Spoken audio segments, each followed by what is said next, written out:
जी, आज के लेक्चर का आगाज़ करते हैं। आज के लेक्चर में हम इंडिफरेंस कर्व थ्योरी की तरफ मूव करेंगे, लेकिन उससे पहले यूटिलिटी अप्रोच में कोई क्वेश्चन पूछना चाहते हो तो पूछ लीजिए। यूटिलिटी अप्रोच, हमने चैप्टर 4 में यूटिलिटी वाला जितना भी पोर्शन कवर किया है, लर्निंग ऑब्जेक्टिव 1 से लेके लर्निंग ऑब्जेक्टिव 3, इसमें कोई क्वेश्चन पूछना चाहते हो पूछ लीजिए। क्वेश्चन नंबर 13 अपने सामने रखिए। कह रहा है mister Khan wants to spend ₹100 on 2 commodities, rice and sugar. Mister Khan के पास ₹100 हैं और वो 2 कमोडिटीज के ऊपर खर्च करना चाहता है, राइस एंड शुगर। कह रहा है following table shows the marginal utility derived from both of these commodities. ये टेबल है जो हमें बता रहा है कि दोनों यूनिट से हमें कितनी मार्जिनल यूटिलिटी मिलेगी, दोनों कमोडिटी से। कह रहा है यूनिट्स ऑफ कमोडिटी 20, अगर ₹20 राइस पे लगाएं तो मार्जिनल यूटिलिटी 10, ₹40 लगाएं तो फिर मार्जिनल यूटिलिटी क्या हो जाएगी 8, ₹60 पे मार्जिनल यूटिलिटी 6, 80 पे 4, 100 पे 2। ये उसने हमें टेबल दिया मार्जिनल यूटिलिटी ऑफ राइस का। इसके साथ उसने टेबल दिया मार्जिनल यूटिलिटी ऑफ शुगर का। ₹20 पे अगर ₹20 शुगर पे लगाएं तो मार्जिनल यूटिलिटी 12, ₹40 लगाएं तो मार्जिनल यूटिलिटी क्या हो जाएगी 10, और इसी तरह ऑनवर्ड 8, 6, 3। रिक्वायरमेंट में कह रहे हैं explain briefly mister Khan's equilibrium position with the help of a diagram using the principles of equi marginal utility. Equi marginal utility को अंडरलाइन करें। उसने स्पेसिफाई कर दिया कि हमने law of equi marginal utility के मुताबिक आंसर करना है। वैसे भी टेबल की नेचर भी हमें ये बता रही थी कि law of equi marginal utility है, इसी में 2 कमोडिटीज और उनकी मार्जिनल यूटिलिटी का कंपैरिजन होता है। पूरी इकोनॉमिक्स में जब 2 प्रोडक्ट्स की मार्जिनल यूटिलिटी को आमने सामने रख के डिसीजन किया जाता है तो वो law of equi marginal utility में ही किया जाता है। प्रोडक्ट्स 2 और भी थ्योरीज में आ सकती हैं, डिफरेंट कमोडिटीज या प्रोडक्ट, लेकिन उनमें फिर मार्जिनल यूटिलिटी नहीं आती। ठीक है, मार्जिनल यूटिलिटी यहाँ तो law of diminishing marginal utility और यहाँ law of equi marginal utility में डिस्कस होती है। अब एक तो मेथड है ट्रायल। अब मुझे बताइए क्या मिस्टर खान राइस और शुगर इन दोनों कमोडिटीज के सारे यूनिट खरीद सकता है? सारे यूनिट नहीं खरीद सकते, क्योंकि सारे यूनिट्स खरीदने के लिए उसे ₹200 की जरूरत पड़ेगी, जबकि उसके पास कितने रुपए हैं ₹100। आपको पता हमारी assumption होती है कंज्यूमर हैज फिक्स्ड इनकम, तो खान के पास फिक्स्ड इनकम है, अनलिमिटेड इनकम नहीं है, लिमिटेड इनकम है। कितने? ₹100। इसमें वो राइस के 500 के सारे यूनिट परचेज कर सकता है, या राइस के 4 शुगर का 1 यूनिट, या राइस के 3 शुगर के 2 यूनिट, या राइस के 2 शुगर के 3 यूनिट, राइस का 1 शुगर के 4, राइस का 0 और शुगर के 5। ये कॉम्बिनेशन बनते हैं।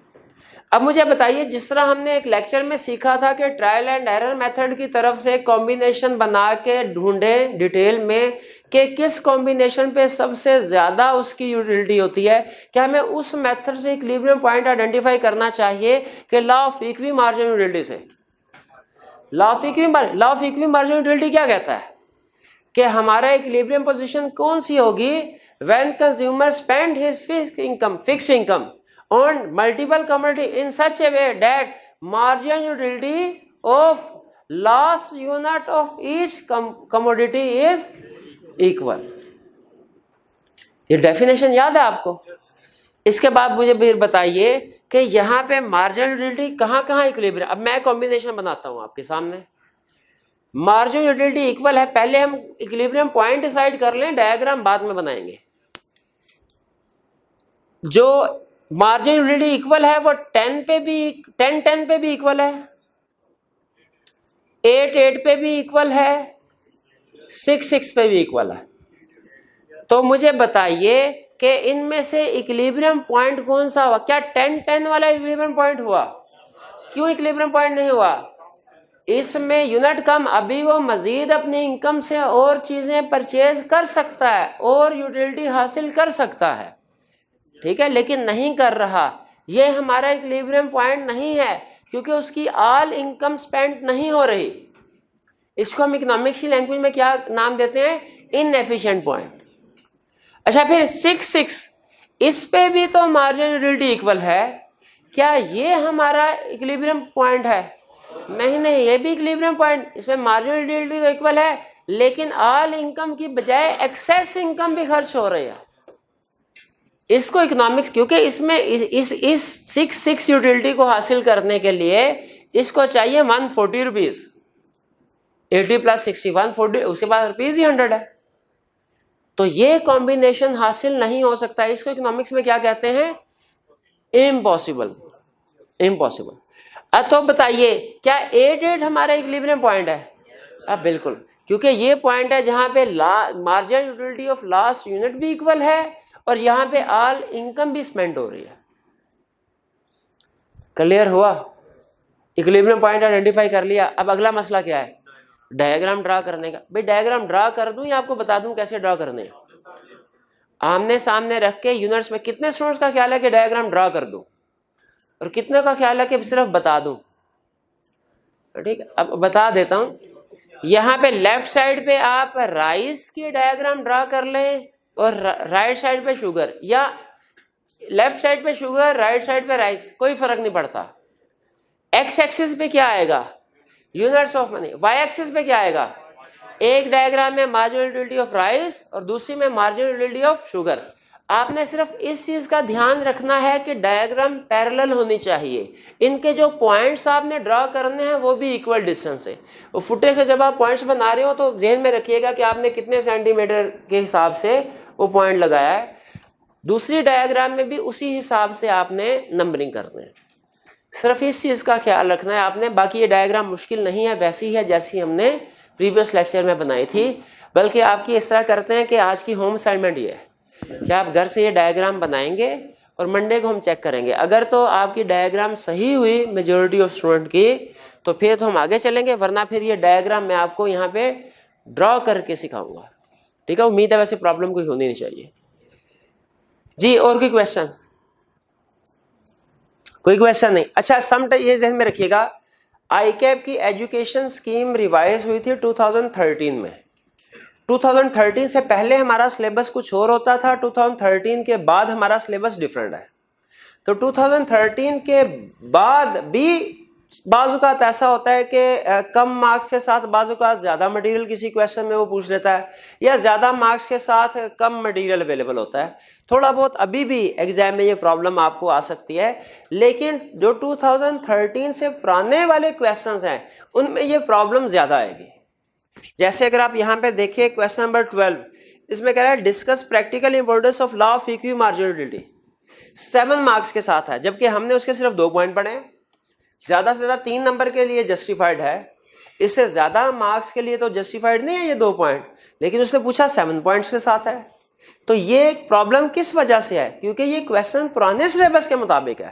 पुराने सिलेबस में हो सकता है कि हमारे सिलेबस में 8 चीजें हो प्रैक्टिकल इंपॉर्टेंस में, ठीक है, लेकिन अब जितने प्रैक्टिकल इंपॉर्टेंस, अब अगर आईकैप इसी कंसेप्ट को इस अटेम्प्ट में पूछता है तो बताइए क्या 7 मार्क्स के साथ पूछेगा? नहीं, वो 2 या 3 मार्क्स के साथ पूछेगा, क्योंकि पहले सिलेबस डिफरेंट था। इसीलिए पुराने क्वेश्चन में आपको मार्क्स की एलोकेशन में प्रॉब्लम होगी। कुछ क्वेश्चन में आपको लगेगा मार्क्स उसने बहुत ज्यादा दिए। अच्छा, अभी भी किसी हद तक ये प्रॉब्लम आपको फेस करना पड़ सकती है, लेकिन अभी ये प्रॉब्लम कम हो गई है, बहुत कम है। जैसे आपको ये अगर मटेरियल हमने 2 पॉइंट्स याद किया तो शायद वो 3 मार्क्स के साथ पूछ ले, ठीक है, तो उसमें फिर उसकी मार्किंग स्कीम नॉर्मली होगी 1.5 for each point. Half mark शायद वो हेडिंग का दे देगा, 1 मार्क एक्सप्लेनेशन का, इस तरह की उसकी मार्किंग स्कीम होती है। लेकिन ध्यान में रखिए, मार्क्स जितने मर्जी हो, आपने जितना याद किया उतना तो कम से कम जरूर लिखना है। बाकी अगर आप सेटिस्फाइड नहीं है कि आपको और लिखना चाहिए तो उसी रेलिवेंट पॉइंट को एग्जाम्पल वगैरह के जरिए, एक आधी एग्जाम्पल के जरिए से मजीद एक्सप्लेन कर सकते हैं। वरना इस बुक में जो लिखा गया है ध्यान में रखिएगा, वो आपके एग्जाम में आंसर देने के लिए सफिशिएंट है। कुछ स्टूडेंट मेरे पास आते हैं, कहते हैं सर आईकैप की बुक में थोड़ा ज्यादा चीजें लिखी हुई हैं, आपकी बुक में वो चीजें नहीं हैं। मैंने कहा क्या कोई ऐसा कंसेप्ट है जो आईकैप की बुक में हो और हमारी बुक में ना हो? नहीं सर, कंसेप्ट तो सारे हैं, लेकिन आईकैप की बुक में कंसेप्ट उसने थोड़ा लेंथी दिया हुआ है, वो पूरे सफ़े पे है, आपका फॉर एग्जाम्पल आधे सफ़े पे है, तो इससे कोई फर्क तो नहीं पड़ता। लेकिन नहीं भाई, उस कंसेप्ट को पढ़ के देखें, उसमें जो एक्सप्लेनेशन दी हुई आईकैप ने देखिए मैंने आपको पहले लेक्चर में भी बताया था कि आई कैप की बुक, क्योंकि आई कैप खुद तो आपको समझाएगा नहीं, उसने अगर कोई कंसेप्ट बताना है और समझाना है तो आपको बुक के जरिए समझाएगा। इसलिए बाय नेचर कोई भी बुक हो वो लेंथी होती है, क्योंकि ऑथर ने आपको समझाना भी होता है उसको और रेलिवेंट कंसेप्ट भी बताना होता है। लेकिन एक टीचर जब कोई बुक लिखता है तो उसमें उसको फायदा होता है क्या, वो कहता है मैं सिर्फ टू दी पॉइंट याद करने वाली बात आपको स्टडी मटेरियल में दे देता हूं, बाकी जो समझाने वाली बातें वो क्लास में डिस्कस कर लेंगे। इससे स्टूडेंट को फायदा ये होता है कि जो समझाने वाली बात भी डिस्कस हो जाती है और वो याद करने में भी उससे आसानी होती है। वरना अगर इसमें एक्सप्लेनेटरी मटेरियल भी इंक्लूड कर दें तो आपके लिए ये डिसाइड करना कि किसको याद करना है किसको छोड़ना है, ये मुश्किल हो जाता है। ठीक है, तो इस चीज से ना घबराएं आप कि इसमें आई कैप की निस्बत मटेरियल, आपने कंसेप्ट देखना, कोई कंसेप्ट तो कम नहीं है। अगर कोई कंसेप्ट कम है तो फिर मेरा फॉल्ट है, लेकिन अगर कंसेप्ट सारे पूरे हैं, हाँ किसी कंसेप्ट को एक्सप्लेन आई कैप की बुक में ज्यादा किया है, हमने उसको शॉर्ट कर दिया है, to the point exam focus कर दिया है, तो ये डेफिशिएंसी नहीं है बल्कि ये तो अच्छी बात है। और फिर at the end of the day याद रखें कि ये मटेरियल सफिशिएंट है कि नहीं, एग्जाम के क्वेश्चन डिसाइड करते हैं। एग्जाम के क्वेश्चन डिसाइड करते हैं। अगर एग्जाम के क्वेश्चन सफिशिएंटली कवर हो रहे हैं तो इसका मतलब है ये मटेरियल सही है। क्लियर हुई बात? और कोई क्वेश्चन पूछना चाहते हो? नहीं, आज के कंसेप्ट की तरफ चलें, अटेंटिव है। चलिए आज हम स्टडी करने जा रहे हैं इंडिफरेंस कर्व अप्रोच। मुझे बताइए कंज्यूमर इक्विलिब्रियम का मतलब क्या है कि हमने ऐसा पॉइंट आइडेंटिफाई करना है जिस पे कंज्यूमर की सेटिस्फैक्शन मैक्सिमम हो। कंज्यूमर इक्विलिब्रियम का मतलब क्या है, हमने ऐसा पॉइंट आइडेंटिफाई करना है जिस पे कंज्यूमर की सेटिस्फैक्शन मैक्सिमम हो। बेसिक थ्योरीज जो है कंज्यूमर इक्विलिब्रियम की वो दो हिस्सों में डिवाइड की जाती हैं, एक यूटिलिटी थ्योरी और दूसरा इंडिफरेंस कर्व थ्योरी। दोनों में डिफरेंस क्या है? यूटिलिटी थ्योरी कहती है कि यूटिलिटी को, कंज्यूमर सेटिस्फैक्शन को कॉर्डिनली मेजर किया जा सकता है। इंडिफरेंस कर्व थ्योरी कहती है कंज्यूमर की सेटिस्फैक्शन को कॉर्डिनली मेजर नहीं किया जा सकता, अमाउंट्स में मेजर नहीं किया जा, ये बेसिक डिफरेंस है। इंडिफरेंस कर्व वाले कहते हैं आप रैंकिंग तो कर सकते हैं कि ऑप्शन ए ऑप्शन बी से गुड ए की कंजम्पशन करें तो गुड बी की कंजम्पशन से हमें ज्यादा सेटिस्फैक्शन हासिल होती है, उन्हें एग्जैक्टली क्वांटिफाई करना पॉसिबल नहीं है इंडिफरेंस कर्व में। हमने इससे पहले यूटिलिटी थ्योरी को पोर्शन को कवर कर लिया, उसमें हमने दो थ्योरीज पढ़ी, law of diminishing marginal utility जो कि सिंगल यू गुड के साथ था, और law of equi marginal utility जो कि मल्टीपल गुड्स के साथ था। और जब हम किसी कंसेप्ट को इकोनॉमिक्स में मल्टीपल गुड्स के साथ एक्सप्लेन करना होता है तो हम कितने कंसेप्ट के साथ, कितने गुड्स के साथ करते हैं? दो गुड्स के साथ। अब अगेन आज हम स्टडी करने जा रहे हैं इंडिफरेंस कर्व। आपको याद है एक दफा मैंने आपको एक डायग्राम बना के दी, चैप्टर के स्टार्ट पे एक डायग्राम बना के दी थी जिसमें हमने चैप्टर के सारे कंसेप्ट्स को उसमें कवर किया था, थ्योरीज को। उसमें इंडिफरेंस जो कंज्यूमर इक्विलिब्रियम था उसके दो हिस्से किए थे, यूटिलिटी थ्योरी, इसके बाद इंडिफरेंस कर्व। यूटिलिटी थ्योरी के फर्दर दो parts, law of diminishing marginal utility, law of equi marginal utility.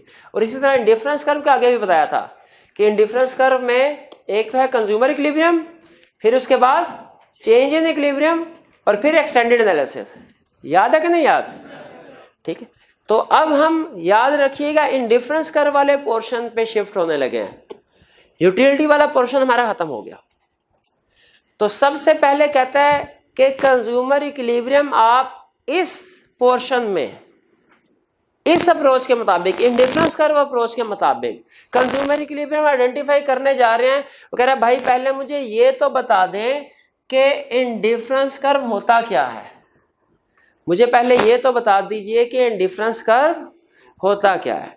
वो क्या कहता है सुन लें, कहता है indifference curve represent various combinations, various combination, ये इंडिफरेंस कर्व बहुत से कॉम्बिनेशन को रिप्रेजेंट करता है, ऑफ टू गुड्स, कितने गुड चीजों के कॉम्बिनेशन को? Two goods. Indifference curve represents various combination of two goods where each combination provides same level of utility या same level of satisfaction। जिसमें हर point same level of satisfaction को show कर रहा होगा। ठीक है, दैट इज, यानी इसका मतलब क्या है, जब कंज्यूमर के पास 4 ऑप्शंस हैं, चारों में लेवल ऑफ सेटिस्फैक्शन सेम है, तो मुझे बताइए कंज्यूमर किसी एक पॉइंट को दूसरे पे प्रेफर करेगा कि कंज्यूमर उन सारे पॉइंट्स में न्यूट्रल होगा? न्यूट्रल होने को कहते हैं हम इंडिफरेंट होना। इसी से इसका नाम पड़ा है इंडिफरेंस कर्व। इंडिफरेंट का डिक्शनरी मीनिंग होता है कि जब आप न्यूट्रल हो, जब आप किसी एक चीज को दूसरी चीज पे प्रेफर ना कर रहे हो, तो उसे हम क्या कहते हैं? न्यूट्रल होना, डिफरेंट होना। ठीक है, जैसे फर्ज कीजिए आप मुझे ये कहें, सर हाँ आपके पास ऑप्शन है क्या, एक पिज्जा ले लीजिए। मैंने कहा अच्छा, कोई और ऑप्शन भी है? मैंने कहा बिल्कुल ऑप्शन है। दूसरी ऑप्शन क्या है? 2 जिंगर बर्गर ले लीजिए। मैं कहा अच्छा तो दोनों? हम कहा नहीं दोनों नहीं, या तो पिज्जा लीजिए या एक पिज्जा या 2 जिंगर बर्गर। मैं कहा दोनों तकरीबन एक बराबर ही बात हो गई। या तो तुम अगर तुम एक पिज्जा के साथ 1 जिंगर बर्गर कर दो तो मैं फिर इस ऑप्शन को प्रेफर करूंगा। आप कहें नहीं सर, दोनों में से कोई एक ऑप्शन। तो अगर मैं दोनों पॉइंट्स में, दोनों ऑप्शन में न्यूट्रल हूं तो मैं क्या कहूंगा? दोनों ऑप्शन में मेरे लेवल ऑफ सेटिस्फैक्शन सेम है, मैं दोनों ऑप्शन में इनडिफरेंट हूं, न्यूट्रल हूं, किसी एक ऑप्शन को दूसरी ऑप्शन पे प्रेफर नहीं कर रहा। तो कहता है इंडिफरेंस, इन्हीं ऑप्शंस को अगर आप कर्व की फॉर्म में शो करवाएं तो इसे कहते हैं इंडिफरेंस कर्व। कहता है इंडिफरेंस कर्व, फिर सुन लें, indifference curve means, indifference curve represents various combination, बहुत से कॉम्बिनेशन, कितनी चीजों के? बहुत से कॉम्बिनेशन, कितनी चीजों के? 2 गुड्स के, 2 चीजों के। वेरियस कॉम्बिनेशन, कितने गुड्स के? 2 गुड्स के, गुड ए और गुड बी। अच्छा, कैसे? खास बात क्या है इनमें? Provide same level of satisfaction, सब में सेटिस्फैक्शन लेवल सेम है। इसका मतलब है हम सारे पॉइंट्स में न्यूट्रल हैं क्योंकि सब में लेवल ऑफ सेटिस्फैक्शन सेम है। क्लियर हुई है बात? ठीक है। अच्छा, अब इसी डेफिनेशन को हम टेबल की फॉर्म में समझते हैं। इंडिफरेंस कर्व बना रहे हैं, ये हमारे पास डिफरेंट कॉम्बिनेशंस आ गए, डिफरेंट कॉम्बिनेशंस आ गए। फर्ज कीजिए मैं एक जगह जॉब करने के लिए गया और जॉब करने वाले कहा भैया आपको सैलरी नहीं मिलेगी, हम सैलरी इन कैश नहीं देते, इन काइंड देते हैं। इन कैश सैलरी नहीं देते बल्कि आपको कुछ चीजें मिलेंगी। ठीक है, आपको शायद हैरानगी, आप सोच रहे हो सर ये कौन सी 1000 साल पुरानी बात कर रहे हैं। करंटली आज के दौर में भी सम टाइम ऐसा होता है, कुछ कंपनीज ऐसी होती हैं कि अगर उनके पास पैसे ना हो अपने वर्कर्स को तनख्वाह देने के लिए, वो क्या करते हैं, अपनी जो मटीरियल, जो चीज़ वो बाहर लोगों को सेल कर रहे होते हैं, वो इन्हें सैलरी में वो चीज़, इन्वेंट्री अपनी दे देते हैं, जाए भाई ये यहाँ तो बेच के पैसे ले लें या इसको इस्तेमाल करें। वो एक दफ़ा मैं पढ़ रहा था कि एक कंपनी वो जो थी वो घी मैन्युफैक्चर करती थी, तो अपने एम्प्लॉइज़ को सैलरी में उन्होंने घी के डब्बे दे दिए क्योंकि उनके पास कैश ही नहीं था देने के लिए। तो बाज़ औक़ात ऐसे हो सकता है। बहरहाल एग्जाम्पल की तरफ वापस आते हैं। मेरे एम्प्लॉयर ने मुझे कहा सर हम आपको सैलरी कैश में नहीं इन काइंड देंगे। मैंने कहा अच्छा बोलो सैलरी मेरी कितनी होगी? उसने कहा सैलरी होगी आपकी महीने में 1 यूनिट क्लॉथ का और 16 यूनिट्स फूड के। 1 यूनिट क्लॉथ का, 16 यूनिट फूड के। मैंने कहा नहीं सर ये मुझे वादा नहीं खाते। वो कहेगा अच्छा एक और ऑप्शन भी है। मैंने खुश होकर पूछा अच्छा सर और ऑप्शन क्या है? वो कहने लगा और ऑप्शन ये है कि आपको क्लॉथ के यूनिट्स कर दिए जाएंगे 2। मैं फौरन खुश हो गया। मैंने कहा लो भाई मेरी सैलरी डबल होने लगी है। तो उसने कहा पूरी बात सुन लें, क्लॉथ के यूनिट कर देंगे 2 और फूड के यूनिट्स कर देंगे 8। मैं फौरन मैं कहा सर जी ये क्या, एक तरफ आपने एक चीज डबल की है और दूसरी तरफ दूसरी आधी कर दी है। भैया बात तो फिर वहीं पे आ गई, ये भी मुझे वादा नहीं खाते। भाई बात देखें वहीं पे आ गई कि नहीं आ गई? क्या मुझे फायदा हुआ? मैं इस ऑप्शन में भी जो तकरीबन मुझे जो पैकेज मेरा बन रहा था इसमें भी तकरीबन वही पैकेज है, फर्क सिर्फ ये किया उसने एक चीज डबल कर दी दूसरी चीज हाफ कर दी। मैं कहा सर ये भी बात, उसने कहा एक तीसरी ऑप्शन भी है क्या कि क्लॉथ के यूनिट कर दे 3 और फूड के यूनिट कर दे 5। मैं कहा शाबाश सर जी। फिर वही बात कर, एक चीज को बढ़ाते हैं तो दूसरी को कम कर देते हैं। ओवरऑल मेरा पैकेज तो आप सेम ही रख रहे हैं। अच्छा यहां पे नोट कीजिए, एक चीज बढ़ रही है दूसरी कम हो रही है। आपको नजर आ रहा है कि जो रेशो है वो डिफरेंट है। मैं रेशो को अभी थोड़ी देर में एक्सप्लेन करूंगा। फिलहाल इस चीज के ऊपर फोकस कीजिए कि जब एक चीज के यूनिट बढ़ रहे हैं तो दूसरी चीज के यूनिट्स कम हो रहे हैं। अब देखिए एक चीज कम बढ़ रहा है दूसरे कम हो रहा है, मुझे बताइए ओवरऑल मुझे फायदा मिल रहा है कि मेरा पैकेज सेम ही है? सेम ही है। मैं कहा सर ये भी वारा नहीं खाता। उसने कहा अच्छा आखिरी ऑप्शन क्या? क्लॉथ के यूनिट कर दे 4, फूड के यूनिट भी कर दे 4। मैं कहा सर फिर उधर ही है, एक चीज का यूनिट बढ़ा रहे हैं और दूसरी चीज का यूनिट कम कर रहे हैं। तो बात तो वही भाई, मजे की बात तो तब है कि जब आप दोनों को इंक्रीज करें। जब आप दोनों को इंक्रीज करें, वो कहने लगा सर मैं दोनों को डिक्रीज करने की फिक्र कर रहा हूं, आप कह रहे हैं इंक्रीज करें। नहीं नहीं ये नहीं हो सकता। हमने कहा ठीक है सर, फिर अभी फिलहाल मुझे सोचने के लिए टाइम दीजिए, अभी मैं फैसला नहीं कर रहा। अब बताइए ये डिफरेंट वेरियस कॉम्बिनेशन है, ये एक कॉम्बिनेशन है या वेरियस कॉम्बिनेशन है? A B C D 4 combination. कितने गुड्स के कॉम्बिनेशन है? 2 गुड्स के कॉम्बिनेशन। यहां अपनी मर्जी से गुड ए गुड बी या कोई और भी लिख सकते हैं आप। ये टेबल क्या रिप्रेजेंट कर रहा है? This table represents different combination of 2 goods which give same level of satisfaction. कैसे पता चला हमें लेवल ऑफ सेटिस्फैक्शन सेम है? इसलिए कि जब एक चीज के यूनिट बढ़ रहे हैं तो दूसरी के साथ ही कम हो रहे हैं, ऐसे पता चला। तो ये टेबल हमें क्या रिप्रेजेंट कर रहा है? Indifference curve. वही जो डेफिनेशन यहां पड़ी थी वही यहां पे। डेफिनेशन में 3-4 काम की चीजें हैं। इंडिफरेंस क्या है? Various option, 2 goods, same level of satisfaction. Various combination, 2 goods, same level of satisfaction. ये 3 चीजें अगर आपकी डेफिनेशन में है इंडिफरेंस कर्व की, आपकी डेफिनेशन परफेक्ट है। आगे चलते हैं। अब देखें, जब तक डायग्राम ना बनाए कंसेप्ट तो हमें समझ नहीं आता। तो अब जरा डायग्राम बनाते हैं।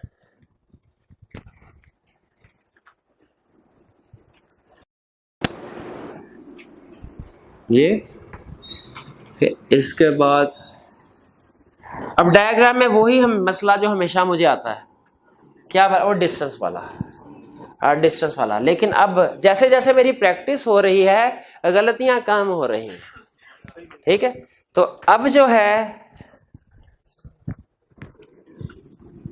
डायग्राम में मुझे बताइए एक्स एक्सिस पे और वाई एक्सिस पे, एक्स एक्सिस पे क्या मेजर करूं, वाई एक्सिस पे क्या मेजर करूं? Units of cloth x axis पे, वाई एक्सिस पे, और units of food x axis पे। देखिए आपकी मर्जी है, वो कर्व का थोड़ा सा शेप डिफरेंट होगी, टेक्निकली कर्व दोनों सूरतों में ठीक बनेगा। और इस पे ये एक चीज और सुने, ये प्रोबेबली पूरी इकोनॉमिक्स में 2 कर्व ऐसे हैं जो फिलहाल मेरे जहन में आ रहे हैं। 2 कर्व, शायद कोई तीसरा भी हो, हमारे पूरे सिलेबस के 2 कर्व जिनमें यूनिट एक्स एक्सिस पे भी कोई ना कोई यूनिट्स ही मेजर हो रहे हैं और वाई एक्सिस पे भी यूनिट्स ही मेजर हो रहे हैं।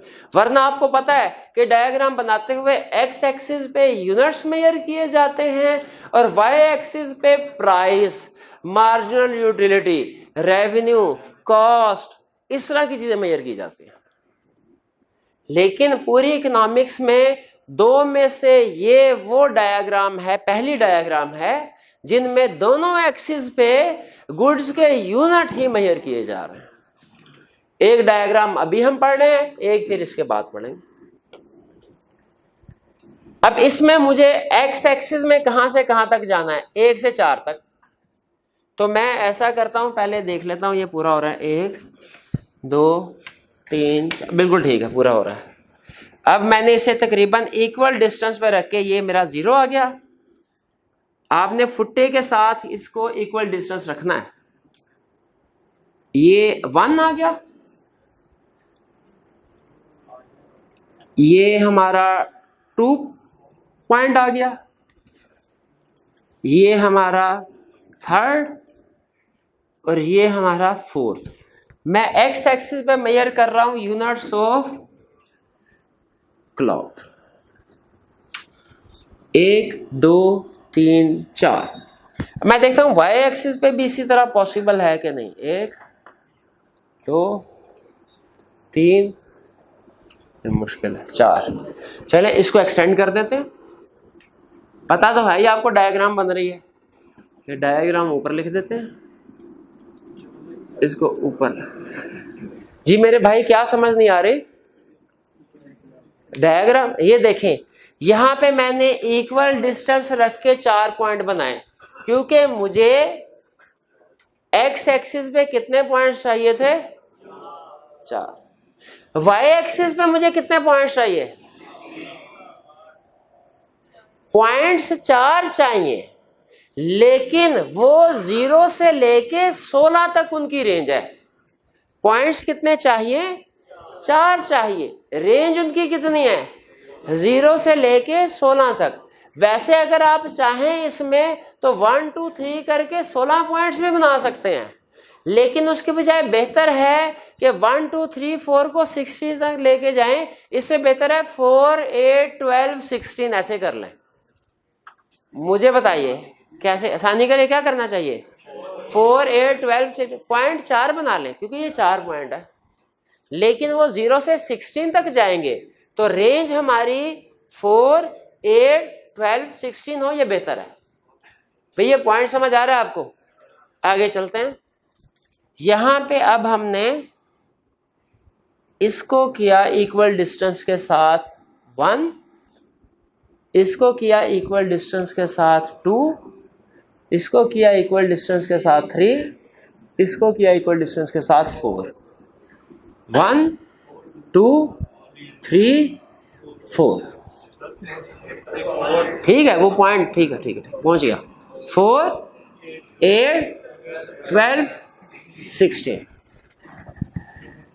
जी बताइए, नंबरिंग बताइए, क्लियर हुए? इसके बाद काम आसान है। पहले कौन से वाला पॉइंट बनाऊं? ए वाला। अब देखिए मैं डिफरेंट कॉम्बिनेशन बता रहा हूं। कॉम्बिनेशन ए क्या कह रहा है? ए के यूनिट, क्लॉथ के यूनिट है 1, फूड के कितने हैं? इसका मतलब ये हुआ अगर मैं इस कॉम्बिनेशन ए को अपनी डायग्राम में प्रेजेंट करना चाहता हूं तो मेरा वो पॉइंट बनेगा जहां पे क्लॉथ का यूनिट है 1 और फूड के यूनिट है 16। तो बनाऊं ये क्लॉथ के यूनिट 1। अब ये जरा गौर से देखिएगा, इसमें भी कैलकुलेशन भी आएगी। फिर क्लॉथ के यूनिट्स 1 और फूड के यूनिट्स, बताइए क्या यही पॉइंट बनता है? कॉम्बिनेशन बी बनाना चाहता हूं तो मुझे क्लॉथ के कितने यूनिट? 2 और फूड के कितने यूनिट? क्लॉथ के यूनिट हैं 2 और फूड के कितने यूनिट्स हैं? 8। देखिए क्या बी पॉइंट यही बनता है?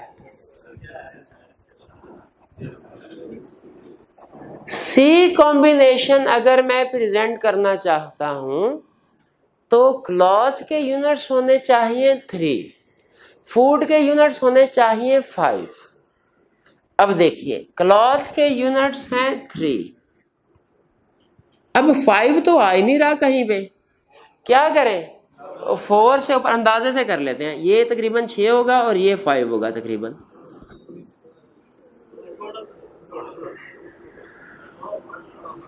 भैया ये ले तकरीबन यही होगा, आपको पता है 19-20 चल जाता है।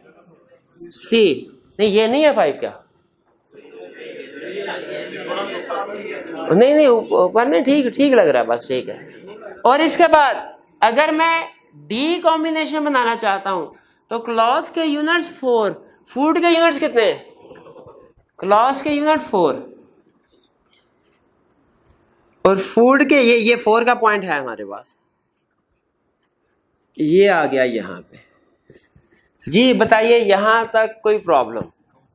पॉइंट समझ आ गया आपको? जी भैया क्लियर हो गया? पॉइंट्स क्लियर है आपको? कोई कंफ्यूजन, कोई प्रॉब्लम तो नहीं है? अब हमने क्या करना है कर्व बनाने के लिए, इन सारे पॉइंट्स को आपस में मिला देना। अब देखें, अगर आप फुटा रख के देखेंगे ये सारे पॉइंट्स एक सीध में नहीं आएंगे।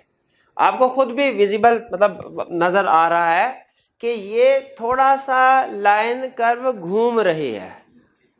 अब अगर मैं इस सारों को मिलाऊंगा तो एक तरीका तो ये है कि मुझे इस तरह स्ट्रेट करके मिला देना चाहिए, ऐसे कि इस तरह मिला के हल्की सी गुलाई के साथ मिला दो इनको। क्या ज्यादा अच्छा लगेगा? हल्की सी गुलाई के साथ मिला लेना, वो ज्यादा अच्छा लगेगा। ठीक है, हल्की सी गुलाई, बिल्कुल ठीक है जी, हल्की सी गुलाई के साथ। ठीक है, और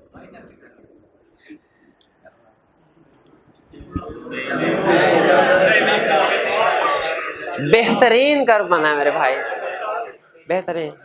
क्या मतलब 19-20 हो जाता है भाई? ये आके बनाया मेरा भाई, आ गया तकरीबन सही। देखिए शेप से ही बन रही है। अहम चीज क्या दिखानी है आपको, टेक्निकली करेक्ट होना चाहिए। ये इंडिफरेंस कर्व, इसको मैं क्या पूरा इंडिफरेंस कर्व लिखूं या आईसी लिख दूं?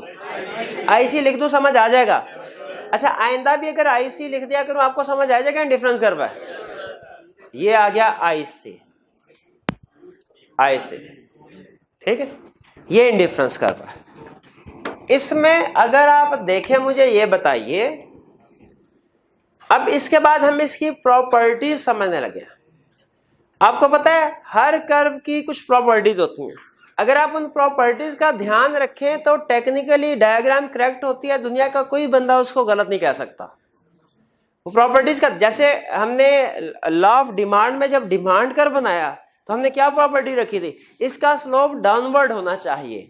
अब अगर स्लोप डाउनवर्ड ऐसे है, ऐसे है, ऐसे है, बताइए तीनों में से कौन सा कर्व ठीक है? तीनों, क्योंकि तीनों जो कंसेप्ट है उसका उसको फुलफिल कर रहे हैं कि स्लोप डाउनवर्ड होना चाहिए। और अगर मैं कहूं स्लोप ये है डिमांड कर्व, तो मैं चाहे जितना मर्जी खूबसूरत कर्व बनाया हो, ये टेक्निकली रॉन्ग है। इसमें जितना मर्जी मेरा हाथ ऊपर नीचे होने की वजह से कर्व की शेप हिल गई हो, टेक्निकली ये करेक्ट है, इसे कोई गलत नहीं कह सकता। ये टेक्निकली रॉन्ग है, अनलेस के ये गिफन गुड हो। गिफन गुड में आपको पता है प्राइस बढ़ने से क्वांटिटी बढ़ती है, वरना ये डिमांड कर्व गलत है और ये सही है। उसी तरह अब मैं आपको वो टेक्निकल चीजें बताता हूं जिनको सामने रख के अगर आप इंडिफरेंस कर्व बनाएंगे, दुनिया का कोई एग्जामिनर आपका इंडिफरेंस कर्व गलत साबित नहीं कर सकता, चाहे 19-20 की बजाय 15-20 का फर्क क्यों ना हो। लेकिन डायग्राम टेक्निकली करेक्ट होनी चाहिए, उसके लिए टेक्निक सीखने की जरूरत है। तो इंडिफरेंस कर्व कहीं पे बना, क्योंकि अभी तो मैंने आपके सामने पॉइंट्स बना के बनाया ना, अभी आगे जब कहानी में थोड़ा ट्विस्ट आएगा, आगे चल के बढ़ेंगे, डायग्राम थोड़ी कम्प्लेक्स होगी और चीजें आएंगी, उसमें फिर हम ये नंबर के साथ नहीं, फ्री हैंड के साथ डायरेक्ट इंडिफरेंस कर्व ड्रॉ किया करेंगे। वहां पे नंबर, ये नंबर सिर्फ आज आपको पहली और आखिरी दफा इंडिफरेंस कर्व में नंबर के साथ इंडिफरेंस कर्व बना के दिखाया है, ताकि आपको पता चल जाए इंडिफरेंस कर्व की शेप वाकई ही ऐसी में बनती है। ठीक है, आइंदा जो भी इंडिफरेंस कर्व हम बनाएंगे फ्री हैंड के साथ शेप को गौर से देख लें और प्रॉपर्टी समझ लें। इसके बाद आइंदा जो भी इंडिफरेंस कर्व हम बनाएंगे हम हमेशा फ्री हैंड के साथ बनाएंगे और इसी शेप के साथ बनना चाहिए। प्रॉपर्टी समझिए। पहली property, indifference curve never touches x axis और वाई एक्सिस। इंडिफरेंस कर्व देखिए क्या एक्स एक्सिस को टच कर रहा है, वाई एक्सिस को टच कर रहा है? ना एक्स एक्सिस को टच करता है ना वाई एक्सिस को टच करता है। रीजन सुन लें आगे, जस्टिफिकेशन भी, ताकि कंसेप्ट स्ट्रॉन्ग हो। इसलिए कि अगर ये एक्स एक्सिस को टच करेगा तो इसका मतलब ये हुआ कि वाई की क्वांटिटी 0 हो गई। अगर ये वाई एक्सिस को टच करेगा इसका मतलब है एक्स की क्वांटिटी 0। तो लेकिन इंडिफरेंस कर्व की डेफिनेशन में है it represents different combination of two goods. अगर ये एक्स एक्सिस या वाई एक्सिस को टच करेगा तो ये टू गुड्स नहीं रहेंगी, एक ही गुड बन जाएगी। इसीलिए अगर इंडिफरेंस कर्व आपने कभी गलती से भी ऐसा ड्रॉ कर दिया जो एक्स एक्सिस और वाई एक्सिस को टच किया, आपका गलत हो जाएगा। तो इन पहली प्रॉपर्टी क्या हुई, indifference curve never touches x axis और वाई एक्सिस। देखिए डिमांड कर्व ड्रा करते हुए आपको ये बात नहीं बताई थी, इसका मतलब है डिमांड कर्व चाहे तो एक्स एक्सिस वाई एक्सिस का टच करें चाहे ना करें, फर्क नहीं पड़ता। नॉर्मली हम वो भी नहीं टच करवाते, लेकिन वो लाजमी नहीं है। इंडिफरेंस कर्व के लिए तो लाजमी है क्या कि ये एक्स एक्सिस और वाई एक्सिस को टच नहीं कर। देखें क्या पहली प्रॉपर्टी पूरी हो रही है, तो इसका मतलब है अभी तक हमारी डायग्राम टेक्निकली करेक्ट है। दूसरी property, higher indifference curve represents higher satisfaction. Higher indifference curve represents higher satisfaction. इसी बात को दूसरे अल्फाज में कह रहा हूं, lower indifference curve gives lower satisfaction. कहता है मतलब सुने, इसमें पॉइंट ए से बी पे जा रहे हैं, बताइए लेवल ऑफ सेटिस्फैक्शन सेम है या बढ़ रहा है? कैसे पता चला सेम है? एक चीज बढ़े दूसरी कम हो रही है। बी से सी पे जा रहे हैं, कैसे पता चला सेम है? बढ़ रही है दूसरी कम हो रही है। अब सुनिए, हम पॉइंट ए पे थे, एम्प्लॉयर ने पैकेज डबल कर दिया, उसने कहा यूनिट ऑफ क्लॉथ भी 2, यूनिट्स ऑफ फूड भी 32। बताइए मैं फौरन सेलेक्ट कर लूंगा कि नहीं?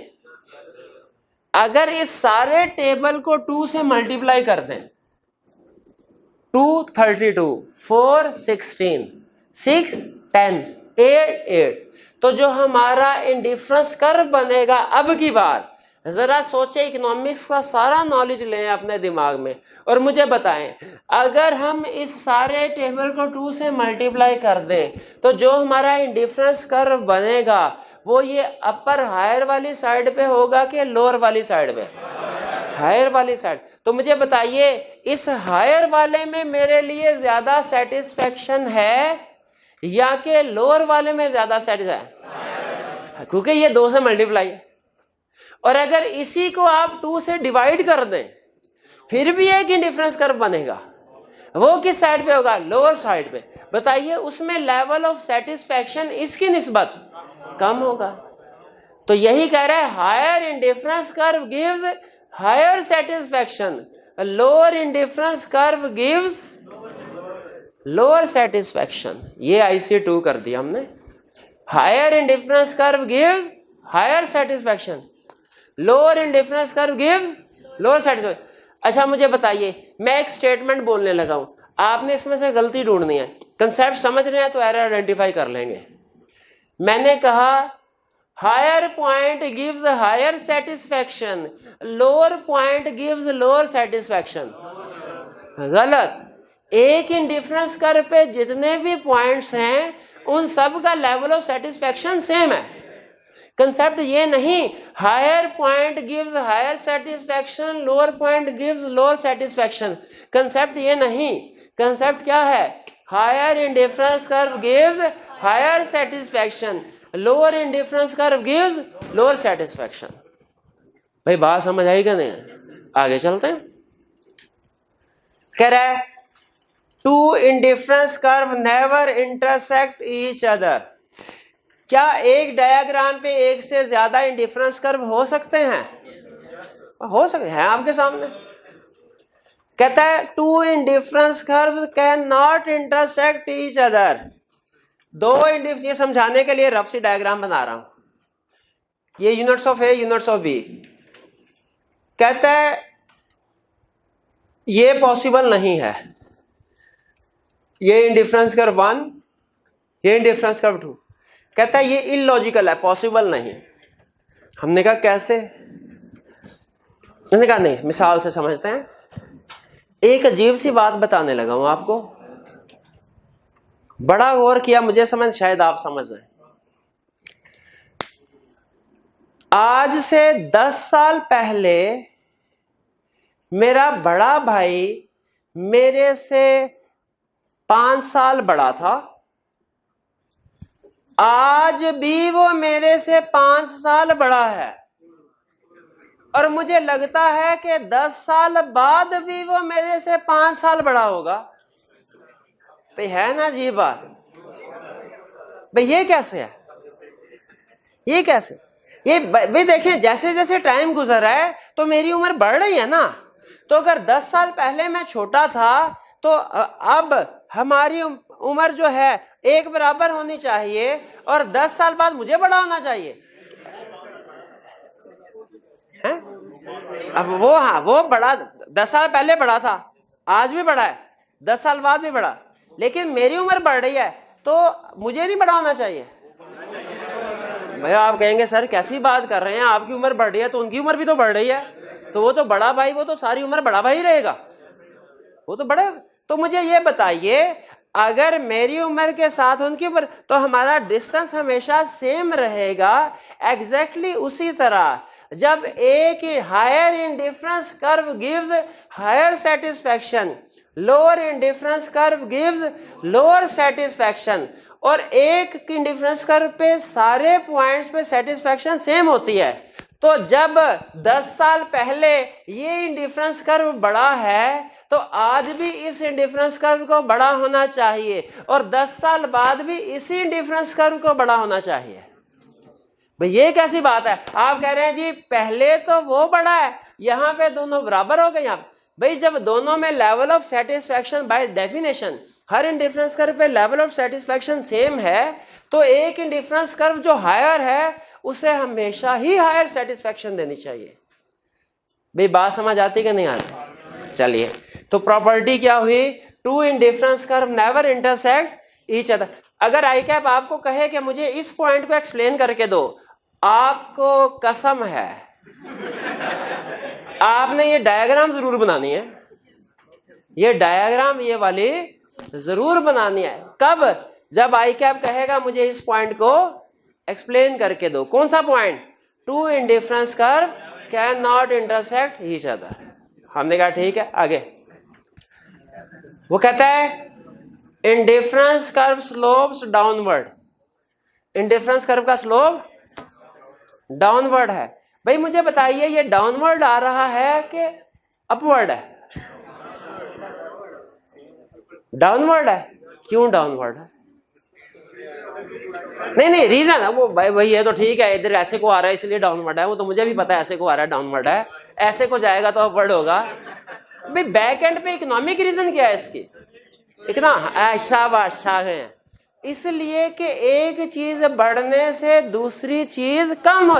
याद रखे, जब कभी एक चीज बढ़ने से दूसरी चीज कम हो, कन्फर्म है स्लोप डाउनवर्ड होगा, नेगेटिव होगा। जैसे मुझे बताइए लॉ ऑफ डिमांड का स्लोप क्या था? क्यों? क्योंकि जब प्राइस बढ़ रही थी तो डिमांड कम हो रही थी। तो बताइए इंडिफरेंस कर्व का स्लोप क्या है? डाउनवर्ड। रीजन क्या है? इसलिए कि जब लेवल ऑफ सेटिस्फैक्शन सेम रखना है, एक चीज को बढ़ाएंगे तो दूसरी चीज कम होगी। पता चला है? इंडिफरेंस कर्व का स्लोप क्या है?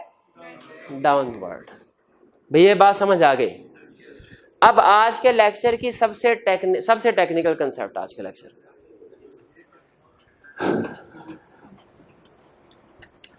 आपने ये बात नोट की, इधर तो एक एक बढ़ रहा है, इधर पहले 8 से कम हुआ, फिर 3 से, फिर 1 से। हाँ ये नहीं बताया बिल्कुल, ये अभी उसका टाइम आया है, अभी मैं उसको एक्सप्लेन करने लगा। ठीक है, इसको सुनना है। इसको हम कहते हैं रेट ऑफ सब्स्टिट्यूशन। इसको क्या कहते हैं? Rate of substitution.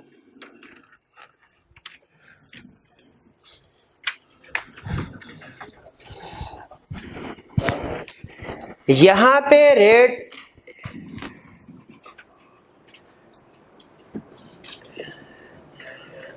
पहले में तो कुछ चेंज नहीं, दूसरे में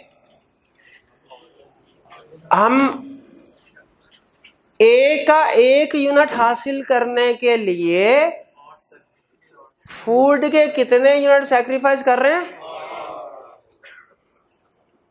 या यूं कह ले, हम फूड के 8 यूनिट सैक्रिफाइस कर रहे हैं 1 यूनिट लेने के लिए। ठीक है, आपने मुहावरा सुना होगा, कुछ पाने के लिए कुछ खोना पड़ता है। तो आपने शायद ये ना कभी सुना हो, लेकिन पता होना चाहिए, पहले हम खोते हैं कि पहले पाते हैं? पहले। एग्जैक्टली, बिल्कुल।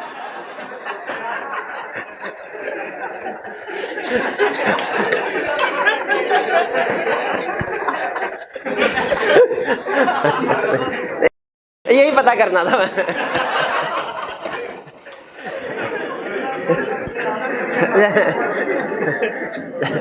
तो पहले हमने यहां पे लिखना है 8 जो खोया, फिर लिखना है जो पाया।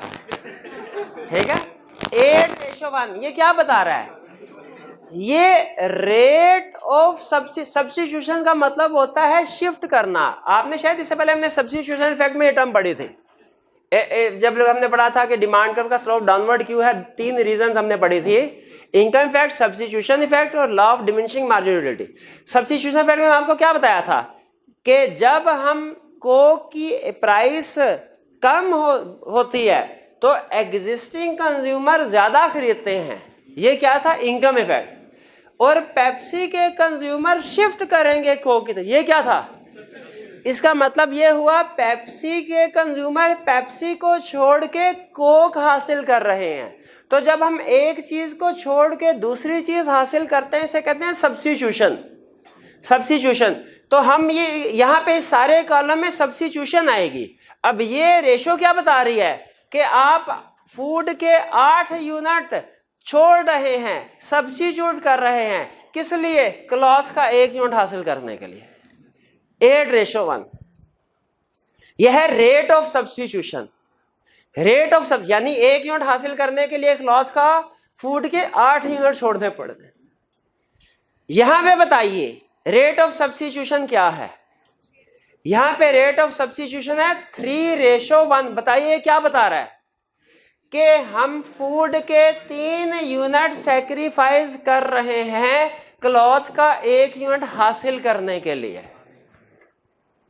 3:1। अब बताइए डी पे, यहां पे रेशो क्या है? 1:1। ये रेट ऑफ सब्स्टिट्यूशन कैसे कैलकुलेट हुआ ये समझ आई आपको? इसको marginal rate of substitution complete name है। इसका फार्मूला क्या है? Change in unit B ratio या divided by change in unit A. Simple. कैसे कैलकुलेशन किया है? कैलकुलेशन देख लें। हमने बी में कितने यूनिट चेंज हुए और ए में कितने यूनिट चेंज हुए वही लिखे हैं। 8:1, 3:1, 1:1। ये कैलकुलेशन क्लियर है? तो कहता है मुझे ये बताओ कि ये जो रेट ऑफ सब्स्टिट्यूशन है ये डिक्रीज क्यों हो रहा है? देखिए marginal rate of substitution increase हो रहा है कि डिक्रीज हो रहा है? डिक्रीज हो रहा है। पहले 8:1 था, फिर 3:1 हुआ, फिर 1:1। कहता है ये marginal rate of substitution decrease कैसे हो रहा है? इसकी रीजन बताने लगा। लेकिन मुझे पहले बताइए क्या कैलकुलेशन समझ आ गई? कैलकुलेशन कैसे हो? सुन लें। आई क्या पूछेगा? इंडिफरेंस कर्व का स्लोप डाउनवर्ड क्यों है? हम कहेंगे क्योंकि एक यूनिट हासिल करने के लिए दूसरे को सैक्रिफाइस करना पड़ता है। फिर आई कैप कहेगा इंडिफरेंस कर्व जो है ये कन्वेक्स टू द ओरिजिन क्यों है? कन्वेक्स टू द ओरिजिन क्यों है? ये स्ट्रेट लाइन क्यों नहीं है? डायग्राम जो होती है ना, डायग्राम 3 तरह की होती है। ये अपने शेप के लिहाज से, एक ये, तीनों डायग्राम हमने बनानी है, हमारे सिलेबस में यूज होगी। एक ये, एक ये। इस पहले वाले डायग्राम को कहते हैं कन्वेक्स टू द ओरिजिन। इसको क्या कहते हैं? कन्वेक्स। कन्वेक्स, ये तो स्ट्रेट लाइन हो गई। इसको कहते हैं कनकेव। कनकेव। मुझे बताइए है तीनों डाउनवर्ड? मजे की बात है, तीनों डाउनवर्ड, कोई भी अपवर्ड नहीं है तीनों डाउनवर्ड। ये शेप कौन सी है? ये कौन सी है और ये कौन सी है? Concave. Concave to the origin, convex to the origin, straight line. कहता है जब आपका marginal rate of substitution decrease हो रहा होगा आपकी शेप बनेगी कन्वेक्स। जब आपका marginal rate of substitution same रहेगा आपकी शेप बनेगी स्ट्रेट लाइन। जब आपका marginal rate of substitution increase हो रहा होगा शेप बनेगी कनकेव। ये समझ आई? लॉ ऑफ डिमांड को जहन में लेके आए। 1 2 3 4 4 3 2 1 बताइए चेंज सेम था कि डिफरेंट था? इसीलिए स्ट्रेट लाइन बनी थी, इसीलिए स्ट्रेट लाइन बनी थी।